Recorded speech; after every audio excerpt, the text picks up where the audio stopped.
vamos falar da análise combinatória nas aulas desse módulo, um assunto clássico do Enem, e a gente sabe que as questões de análise combinatória na prova do Enem podem cair aí nos 3 níveis de dificuldade, fácil, médio ou difícil. Então, para que a gente garanta a questão de análise combinatória, nós vamos revisar alguns tópicos, como o princípio fundamental da contagem, né, que a gente vai estar utilizando aí para resolver os problemas mais simples, fatorial, que vai ser importante para permutação com repetição, que não é tão comum, né, no Enem, mas a gente sabe que a banca já cobrou, então é bom revisar para garantir questões de permutação com repetição. O arranjo simples, né, para os casos onde a ordem importa, e a combinação simples para os casos onde a ordem dos elementos não importa. Um comentário importante, pessoal, é que a análise combinatória pode ser útil para resolver problemas de probabilidade, por exemplo. Em alguns problemas de probabilidade, é difícil de você calcular o espaço amostral ou até mesmo os casos favoráveis. E se a gente tem um pouquinho do domínio da análise combinatória, esse cálculo acaba ficando mais simples.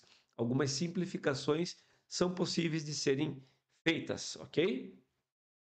Começando então com os princípios, né? Princípio fundamental da contagem, o princípio multiplicativo, o aditivo e o da preferência.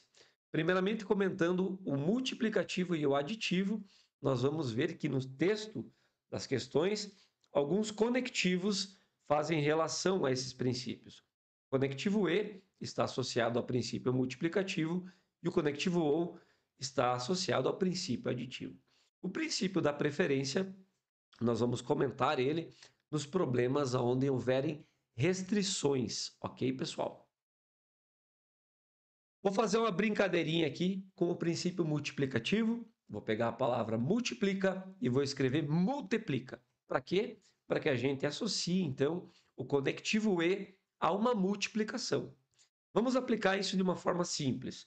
Supondo que uma pessoa tenha 5 camisetas e 3 calças e ela precisa compor um traje escolhendo apenas uma camiseta e uma calça.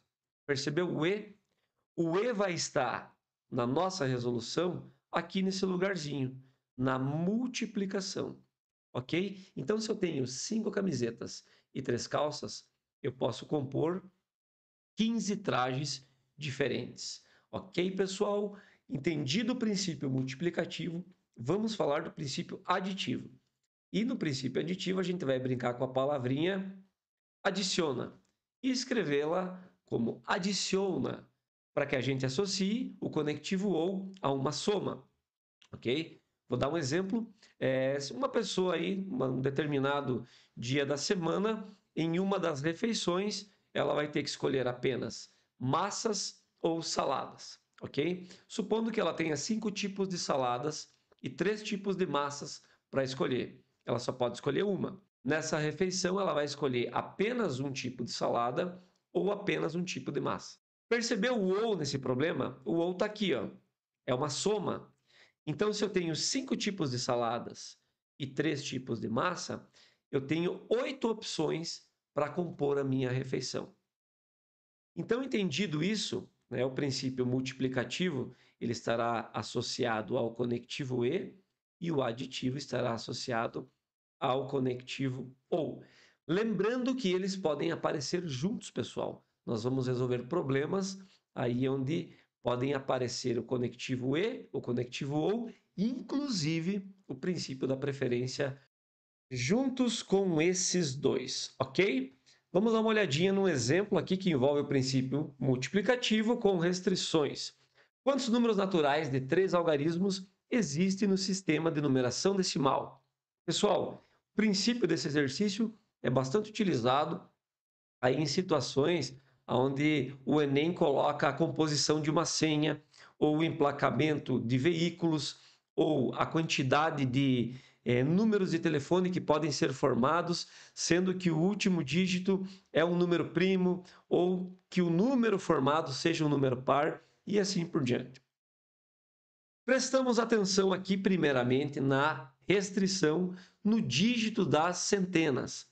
Ora, se o número tem 3 dígitos, então nós consideramos que ele tem algarismos significativos nas centenas e nas dezenas e nas unidades, ok? Olha o princípio multiplicativo, olha o conectivo e. Como não podemos utilizar o zero no primeiro dígito das centenas, nós temos 9 opções. O zero pode ser utilizado nas demais, então nós teremos 10 opções para as dezenas e 10 para as unidades, o que me dá um total de 900 números naturais, né, no sistema de numeração decimal, levando em consideração a restrição de que o zero não agrega valor à esquerda de números naturais. Por isso, nós não podemos colocá-lo como primeiro dígito. O nosso segundo exemplo, ele traz uma restrição a mais. Presta atenção no que o enunciado diz. Quantos números naturais de 3 algarismos distintos existem no sistema de numeração decimal? Então, já tratamos do problema do zero. Sabemos que não podemos utilizá-lo como primeiro dígito nas centenas. Sabemos que não podemos repetir. Então, se eu utilizei uma opção aqui, eu só vou ter 8 opções para a próxima casa, para a casa das dezenas. Só que o zero volta a poder ser utilizado. Então, eu teria as 8 opções, porque eu queimei uma opção na primeira, mas o zero volta a poder ser utilizado, o que me dá um total de 9 opções de dígitos.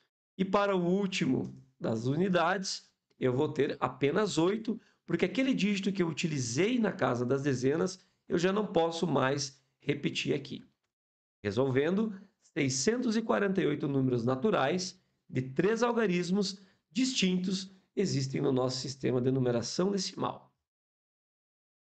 Pessoal, eu vou comentar esse exercício aqui agora. Deixa eu tirar da tela aqui, porque nós vamos precisar de um pouquinho mais de espaço. Considere o subconjunto dos naturais M, 0, 1, 2, 3, 4 e 5 e calcule a quantidade de números pares de 4 algarismos distintos que podem ser formados a partir de M. Pessoal, repare que eu coloquei aqui, separando as restrições. Por que eu tenho que separar as restrições? Porque o zero está envolvido em duas restrições.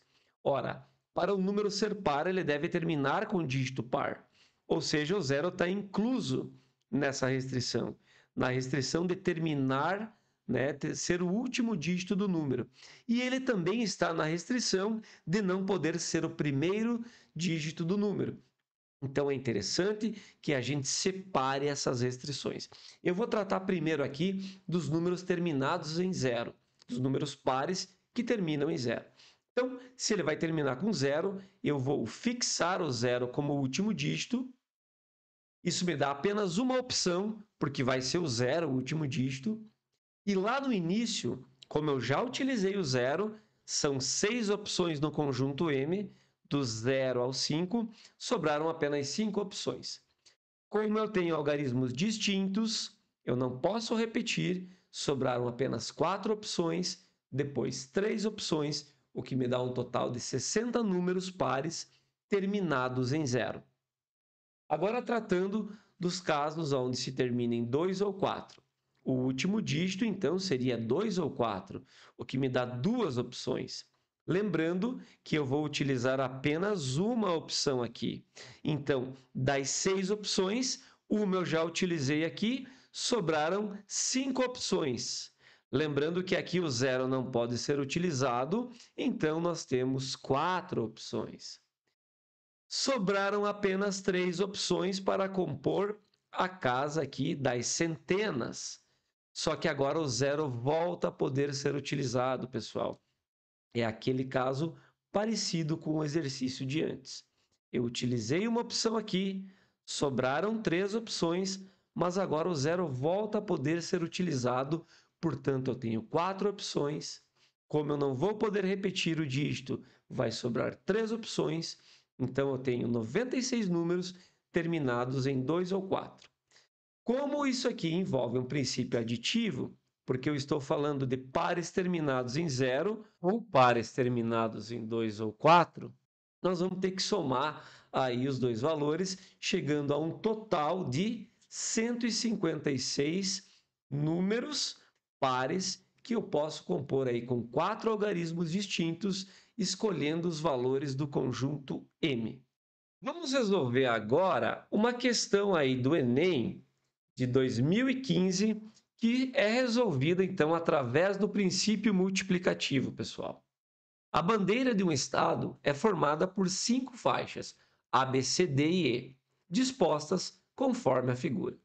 Deseja-se pintar cada faixa com uma das cores verde, azul ou amarelo, de tal forma que as faixas adjacentes não sejam pintadas com a mesma cor. Olha a restrição aqui. Faixas adjacentes, ou seja, faixas que se ligam, que estão encostadas, não podem ter a mesma cor. O cálculo do número de possibilidades distintas de se pintar essa bandeira com a restrição, com a exigência imposta, né, a exigência acima, é... Pessoal, vou começar pela região A. Nós temos 3 possibilidades, pode ser o verde, o azul ou o amarelo. Quando eu venho para a região B, eu já utilizei uma cor que eu não posso repetir, porque as faixas são adjacentes. Então, eu vou ter 2 possibilidades para pintar aqui a faixa B.